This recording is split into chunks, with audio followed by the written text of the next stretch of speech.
আসসালামু আলাইকুম। মাশাআল্লাহ দেখেন, এই দিনেও ধুন্দুল পাওয়া যায়। শেষমেশ অনেক ধুন্দুল ধরছে আমার মায়ের গাছে। এই যে দেখেন, কত সুন্দর মিষ্টি কুমড়া ধরতেছে। দেখেন, কি পরিমাণ জালি পড়ছে। দেখেন, এই যে দেখছেন?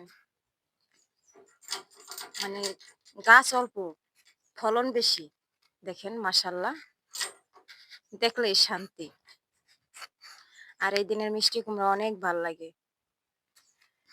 শীতের সিজনে যত সবজি আছে অনেক মজা লাগে। আর দেখেন, দেখেন মাশাআল্লাহ।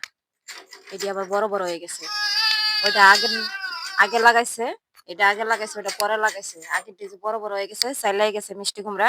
দেখেন, এক জায়গায় কতগুলা পড়ছে দেখেন, ৫-৬টা। দেখেন, মানে ফাঁকা নাই জায়গা। দেখেন, আল্লাহ আল্লাহ চাইলে কি না পারে দেখেন দি, কি পরিমাণ ধরছে মাশাআল্লাহ।